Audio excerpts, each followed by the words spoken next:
My name's Thierry. I'm Technical Director at Deep Blue Sky, one of the sponsors. There you go, Jim, got the plug-in.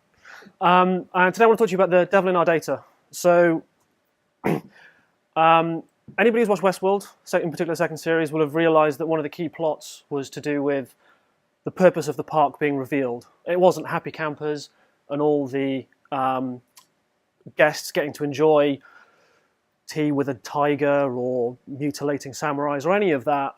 It was the user themselves, the data they were generating, and how that could be mined and then used later on for reasons I'm not going to say in case you're maybe 3 episodes into Series 2. And in a second manner, it's not just that the corporations and the organizations are all watching us. We are also revealing more of our lives in more detail to a larger audience. And we're kind of opening ourselves up to potential problems down the lines and stresses in our lives. And part of that is down to how much of our life is now internet enabled.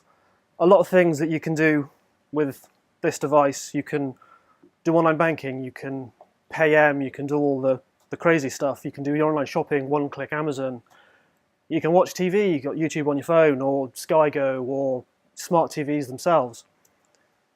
And then down to communication. You can talk in real time to people in Australia and get instant feedback as opposed to sending a carrier pigeon and wondering how many stops he's going to need. And the most crucial one of all, how full or empty is your fridge? Do I need to buy myself some milk? It's allowing us to have greater convenience because we don't have to open the fridge can just tell us. And it's increasing automation. If this then that is a great website for being lazy. It's just when this happens, do Monzo or whatever. It's a nice little tool. But what I'm telling are hidden costs, are they actually greater than the benefits that this automation has provided? We wouldn't have jobs without the automation, but are we actually paying a price for that? And so tech is quite a lot in the news. Some examples I've got up here. So Facebook Messenger on Android was revealed to be uploading all of your SMS and call logs to their servers. Who's surprised? WordPress, Symfony, Drupal, Framework X, whatever it is, they will have vulnerabilities. They're going to be announced and they all need to be patched, but they are still vulnerabilities nonetheless. However many hundreds of thousands of user records are being announced as being breached by Company X. In the last few months, there's Dixon's Carphone, T-Mobile, Air Canada, BA. I don't know if you remember a couple of years ago, Yahoo announced 3 billion user records were broached, all because they weren't necessarily handled properly. Then there's little things like browser autofill was being fooled by hidden fields. So you would be entering, say, your name and address for a delivery, but you would also be supplying your card details, even if you paid, say, by PayPal. So you don't realize it, but you're actually giving away some of the information. Cryptocurrency and mining it is quite a hot thing at the minute. Someone managed to get it working in a favicon. Don't ask me how, but they managed to get it to work. Apple launched all their new products recently, and somebody was able to guess the marketing URLs, and they were able to get sneak peeks of what the new Apple Watch looked like and what the new iPhone was. The skeptic in me thinks that wasn't entirely accidental, but it's still potentially being launched. And who could not mention Analytica? All that pales into insignificance, though, into my favourite headline of 2018. And those who saw my tweet or my post, this is where we do the Have I Got News For You caption round. Casino gets hacked through its internet-connected what? Who wants to have a guess? Guess. It's something like aquarium. It was an aquarium in their lobby. Very good. The fish tank thermometer was hacked. And it basically gave the attackers access to their local network. And so the hackers exploited a vulnerability in the thermostat to get a foothold in the network. Once there, they managed to access the high roller database of gamblers and then pulled it back across the network, out the thermostat and up to the cloud. They got in through the thermostat. Hey, you're local. We'll just open all ports to you. That's fine. So I'd like to do a little experiment, which we'll see how this goes. So can you put your hand up if you have an Amazon account? It's not surprising. Now keep your hand up if you browse when you logged into Amazon. You buy from Amazon. It's going well. Who trusts Amazon? So put your hand down. Genuinely, that surprises me. Because the next one was going to be on Facebook. Do I need to do this? So who's got a Facebook account? Who browses what or leaves it logged in? Who posts? Who trusts? Genuinely nobody.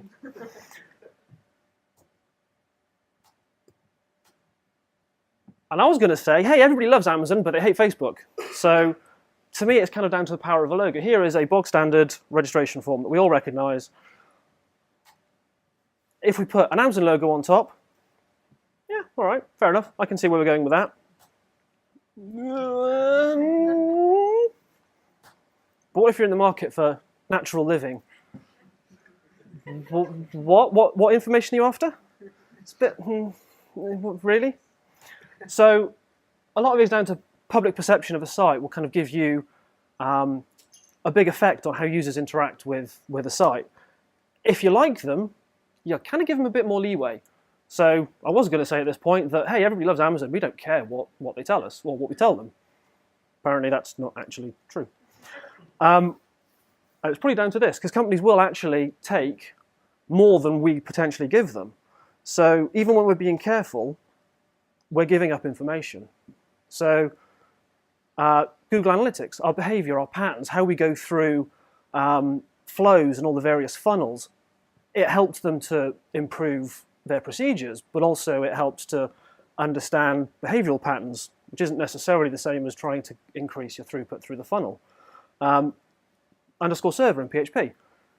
It's got a whole mine of information, your IP address, your user agent, all this kind of information that could be used for good or for not so good. So the kind of things that we could be divulging are the obvious things: name, email, password, card details, messages on our phones, our media that's all being synced to the cloud automatically for us. Thanks, Samsung. Our likes, our sentiments, the essence of who we are as a person. Everything you like on Facebook, it builds up a shadow profile, if not the actual profile itself. Location information, which is on by standard for a lot of phones, it tells you where you are. It tells you where you've been. And anybody who's watched Hunted on Channel 4 will realise that that is immensely powerful, that they can track down an individual where they were at a certain point in time, and hey, you were helping a fugitive, so just tell us who it is and we'll give you 500 quid in a TV show environment. Otherwise we'll lock you up if it's the real world. Where I'm not. So is anybody here from Bristol? Cool. Have you got GPS on your phone? Is GPS on your phone? Fine, good, because if it was, then you'd be telling people you're in Bath, not at home. And so you're kind of revealing that kind of information, not necessarily that you want to. Biometrics is a new one that's coming in. Thumbprints for unlocking phones, facial features for iPhones, the watches with the pulse and the heart info, it's all being passed through. It's all being logged and sent somewhere. And it's not just individuals who are being affected. Companies' intellectual property could be breached. So we've got to kind of think about our organizations as well. And in doing so, we're putting a lot of trust in developers. Once information is out there, we no longer control it. We don't necessarily have a choice. There was a story a couple of years ago from an American supermarket, Target, who sent a teenager, high school student, baby-related coupons. The father found out and went absolutely crazy. He just stormed into the store and went, "What are you doing? It's inappropriate and it's just not acceptable for you to be going through and handing my teenage daughter coupons for baby products." She hadn't actually told her parents that she was pregnant. And they were able to work it out on the things that she was buying. And they've mapped out a cycle of the things that pregnant women buy, and they were able to too accurately, find out where she was in her pregnancy. And so they were sending her vouchers. It's mental. We hope the developers that we're giving our data to follow best practices. They're trying their best. We hope they don't use plain text passwords. We hope they know how firewalls work and that they use them. We hope they're not using PHP4. That could be 5.6. They're looking after our data. So we hope they consider the exploits as well. We hope they know what they're doing. We hope that they're nice people, that they're trying to do well. They're not actually after our data. They're not Dan with his obscure depot for giant yurts, who's clearly a bit dodgy. And we're kind of powerless. Once the data's out there, we don't really know what we're doing with it. What are they after? What do they want it for? Delos, who are the company who run the park in Westworld, we find out actually it's not for people to come and have fun and do weird things with robots. It's to get their DNA and get their kind of their feelings. So I think we're a pretty unique industry. Anybody who came to the August talk by Peter Fisher on complexities a couple of months ago, he used the phrase software cannot be visualized, which he was on about you can't visualize 7 steps down the line from an if statement because the complexity of the software. For me, we can't visualize what the software is doing, so we don't actually know what it is that it's doing. We don't know what they're doing with the interactions that we put in. If you give a mechanic a car, he could theoretically take it apart, tell you what's wrong with it, and put it back together. Same with other, various mechanical engineering, with aeroplanes, buildings. They can take things apart. It's a physical thing that they can do something with. Software isn't. It's not something that we necessarily do. We do peer review, but that's kind of an internal process, really, isn't it? Is am I building good code to ship out? It's not. Look, this is competent code. We know what we're doing. It's safe for it to be used. We have external verification with Apple and the App Store. It's a great example, but again, it's one use case for one set of users. It doesn't necessarily include all of us.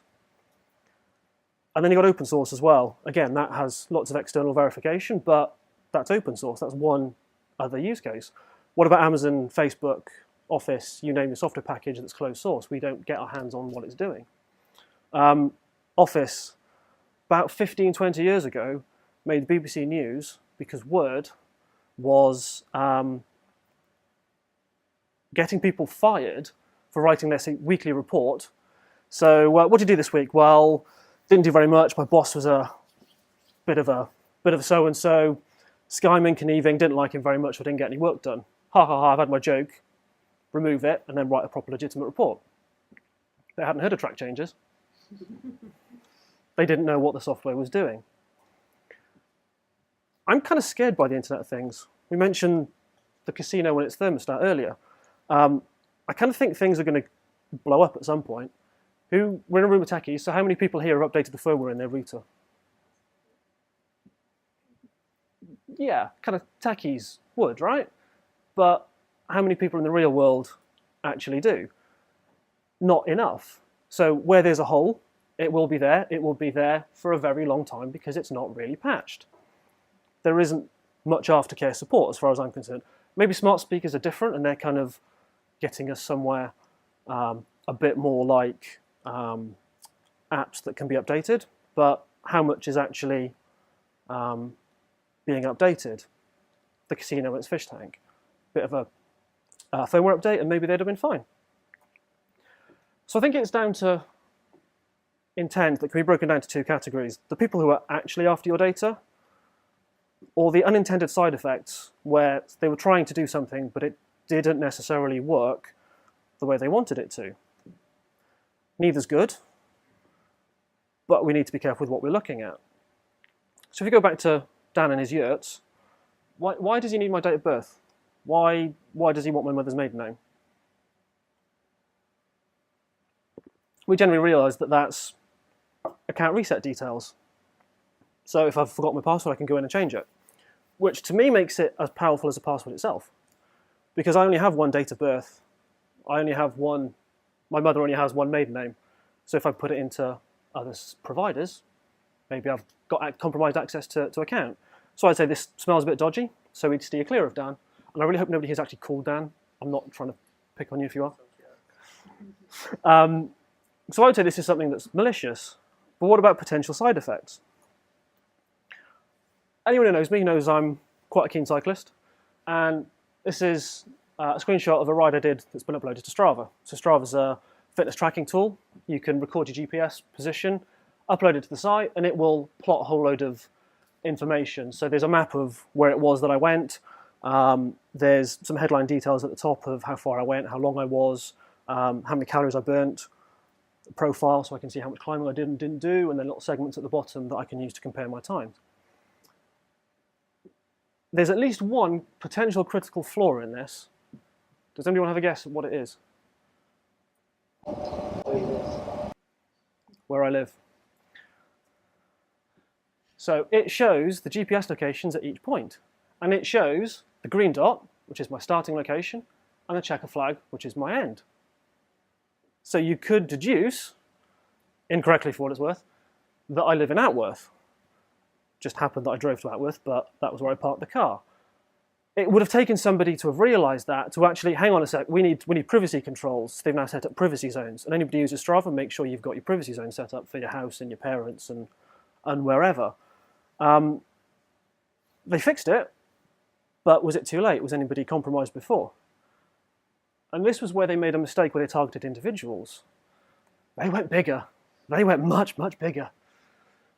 This is an interactive heat map that they announce each year. So where are the popular routes and trails around the world? It's an interactive map, and I've focused in on the southwest. So you can see Bath on the bottom right, you've got Bristol on the top left, and you can kind of make out all the bright lines are all the cycle routes and canal paths and whatnot. And you can go around and find nice little routes that you can kind of do that are popular with other cyclists that are potentially good routes.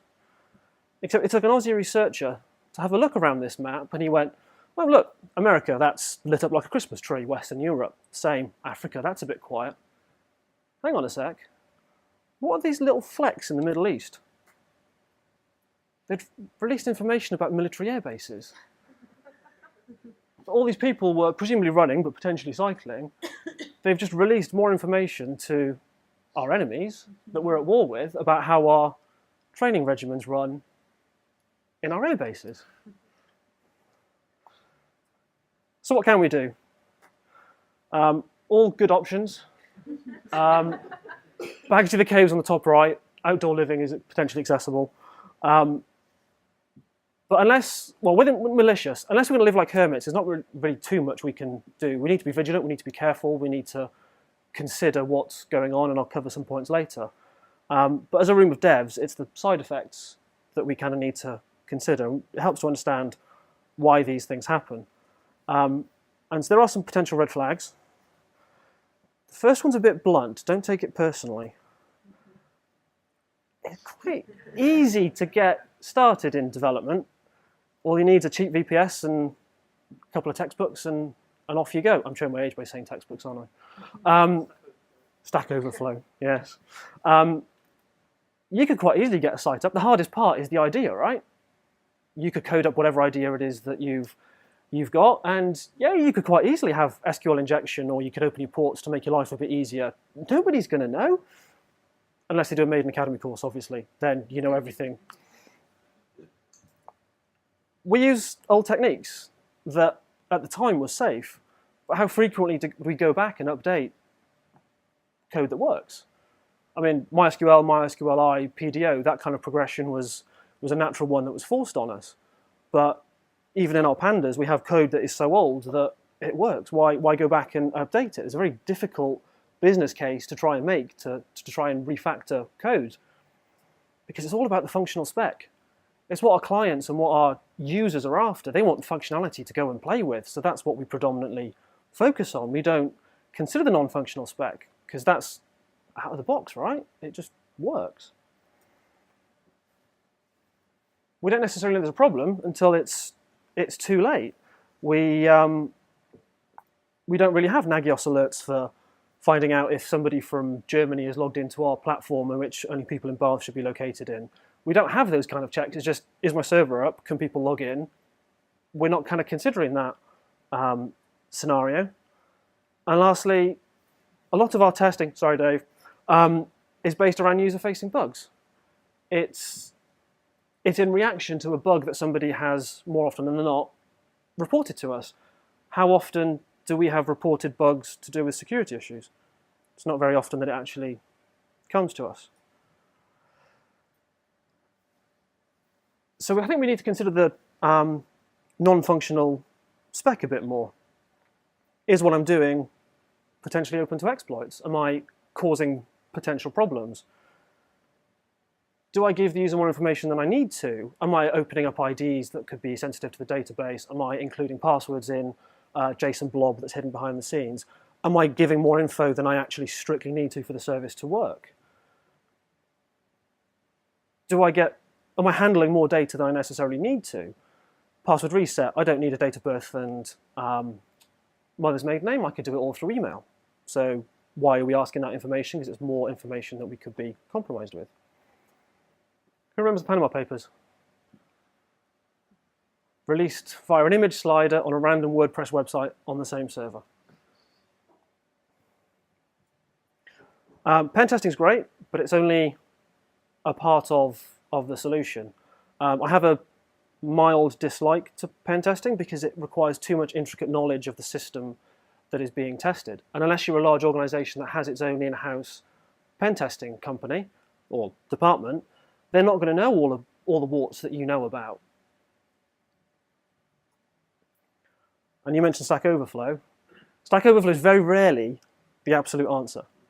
Unless you have the exact same problem with the exact same parameters, and that the person who accepted the answer has checked it and thoroughly checked it, is it actually the right answer? It's an indication, it's a starting point.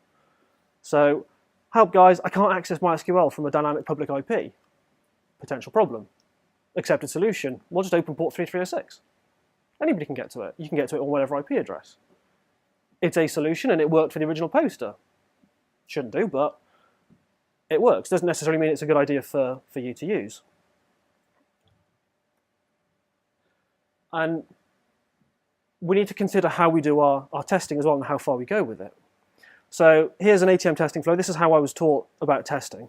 So when you go to the cash machine, you put your card in, you enter your PIN, choose the cash option, choose your amount, you get your card back and then you take your cash out. So that's the flow that when I was starting out and I wasn't very good at testing, that's what I was testing. Look, it works. But then what happens when somebody came along with the wrong card type? I've used a Nectar card to try and get cash out. I was sober, didn't work too well. If you get your PIN wrong, done that a lot whilst I wasn't sober. If you've got no balance, or there's no notes in the machine. These are all genuine scenarios that the software needs to handle, but it wasn't necessarily. A scary one, that what if you don't actually collect your money afterwards? Generally, I'd say that's where a lot of people would stop. But then, how many times are you going to allow them to get their password wrong or their PIN wrong? Are you going to keep the card so that they just can't keep doing it? They've introduced daily limits so that you can't take too much if you're compromised for whatever scenario. So we kind of need to keep thinking further and not just about the functionality, but about the kind of things that are being done. And as a user, I think we need to consider our perceptions of major organizations. Kind of looks like most of you do this already, but Amazon should be as devious as Facebook. Amazon, I reckon, knows as much about me as Facebook does based on some recent purchases. They know I'm into cycling. They know I like reading about princesses with my daughter. I do genuinely have a daughter, they're not for me. I'm a big kid who likes to play with Brio, that is for me. I'm trying to teach my kids French. And I have a wife with a very, very questionable taste in music. Apple are as devious as Google.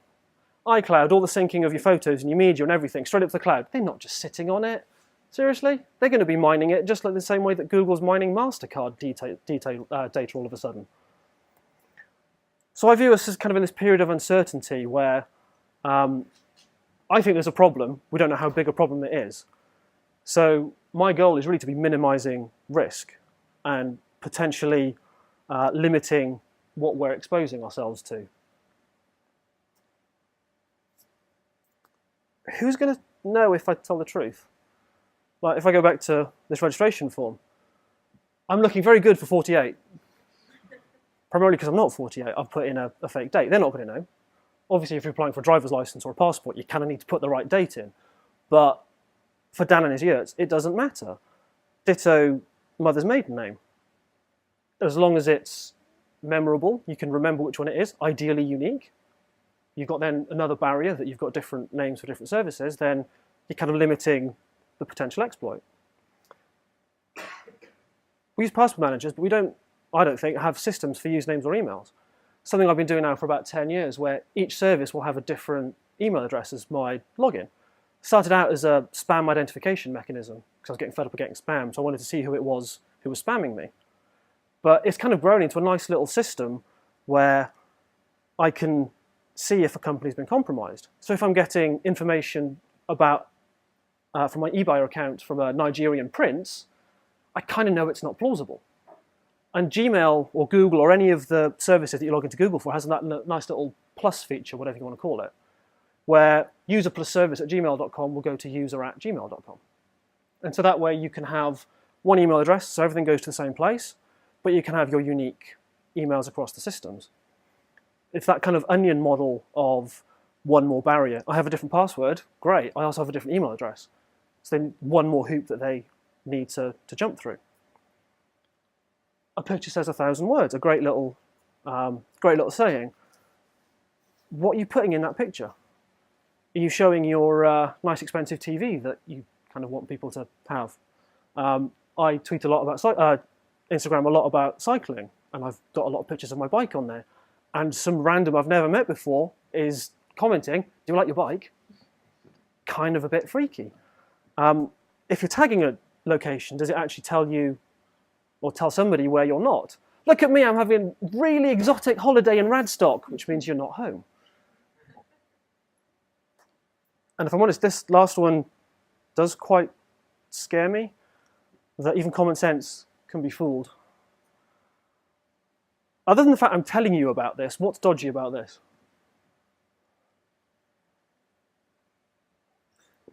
It's apple.com. They've highlighted in black the right bit of the domain, so it's not apple.com.foobar.exploited. Their SSL certificate is valid. There's random special characters. I'm going to get this pronounced wrong. Punycode? It was rendering of Unicode characters in ASCII. So that is the actual domain that was displayed and a valid certificate, but it was rendering xn-atak, etc. as Apple. And so you would see it and think, hey, this is a legitimate Apple site, but clearly it's not. The thing that scares me about this, A, is that it's happening, but B, it took 2 months for it to be fixed. So in that 2-month window where they'd announced it, it was a potential exploit. They're getting cleverer and cleverer and cleverer. Crap, wrong one. I'd be amazed if there isn't a pandemic in future that's going to lead to some sort of change. Something is going to happen, I don't know what, but we will be up a creek without a paddle, let's put it that way. If we're smart, we can minimize what we're doing, we can try and eliminate the effect, but I think we kind of need to realize that this thing is happening, it's going on, and we do need to be careful. It's taken me to the penultimate slide to acknowledge that I'm being incredibly negative. I just used the word pandemic, which isn't ever a good thing, is it? But I think it's the early days of our online existence, and we don't know quite what's going on. So for me, this talk was born from an analogy I've had for a little while now, where we are with the internet is where we were with smoking in the 1930s. It was this cool, trendy, hip thing to be doing. Everybody was doing it. Everybody wanted in on it, and it just grew and grew and grew. And then they realized, actually, a couple of decades later, this maybe isn't too good, and some people are paying the ultimate price. I think we need to be considering that our data is being used in ways that we don't realize or necessarily want. We need to be careful and vigilant with what we do, and some questions I've got up here about how we can potentially solve what we're doing. Am I exposing something I don't necessarily want to? Are we providing it to an organization that we trust and that we mind having this information? I've lost ownership of it as soon as I've posted it. Am I okay with whoever's got it having it? And if it all blows up, what's the worst thing that could happen to me? Hopefully not that. And as a room of developers, we can kind of flip that slightly, that we can be thinking about these questions as we go along with our apps. That what are we asking from the user? How can we help them to understand that we're being careful, that we are being careful, that we're thinking through all the all the possible scenarios, that we're careful with what we're doing. And that is me. So has anybody got any questions or thoughts that they potentially want to discuss? How can we help inform the average Joe that they should be wondering about this? Because obviously we're techie, so I can go through a forum and be like, we probably shouldn't be asking for gender here. Or, is there a reason that they need to know how old I am for, I don't know, buying a PHP elephant? So what can we do other than having those little information icons on why we're asking for data? What can we do when we're designing separately? I'm hoping nobody will ask that. Because I don't have the answer. Like, we are cogs in the machine, but we're not necessarily the big cogs, are we? So I think we can just shout from the rooftops about it. It's kind of what it comes down to. It's part of the reason why I wanted to do this talk, that people start thinking about it, that we just need to be a bit more careful, that we're educating grandparents, kids. It terrifies me when I see loads of people posting pictures of their kids. These kids don't have a choice, that when they're growing up, that they're being exposed to the internet, and Lord knows who's viewing it and what they're doing with it. So I think it's just trying to educate people and just hope that the message grows. No, go for it. The schools using software now to update their parents on what their kids are doing. There is a constant. Oh yes. My mum is a teacher, and she has a weekly requirement from her parents to constantly post what they're doing online. Well, not online, through. So there must be a constant flow of that information that's going on. Yeah, my eldest is in primary school, and they have a Twitter account for each class, and it's a closed list, it's a protected list. So I assume that they're checking the people who are trying to follow it are parents of the kids in that year. She's in year 1. They haven't kicked me off the reception list yet, and they're showing photos and kind of things that they're doing and plans for the week and letters home. So yeah, I agree. That's not just the light. Yes. What do you make of like car insurance companies selling their premiums based on whether or not you want to have a thing in your car, if you want to have passing it, or what I read the day before yesterday is one of the major insurance companies in the US now giving, I want this insurance company, they're giving Apple Watches to their customers, but they won't insure anyone who's not wearing that. For health insurance. Yeah. What do they want it for? What do they actually want it for? Is the cost of having the Apple Watch worth what you're probably giving them? I wouldn't touch it. What would you say to, I guess, and I talk about this with friends and family, and they go, oh, I've got nothing to hide, like I'm not doing anything wrong or illegal, so what does it matter if they know everything about me? And I never really have a good answer. So I don't know if you have. But it's not just the companies that are getting that data, potentially. You're exposing your data to people who have malicious intent as well, potentially. You're putting a lot of trust in other companies to look after your data. And there's a lot of proof out there that I think doesn't always work. But also you could kind of throw the money thing back in.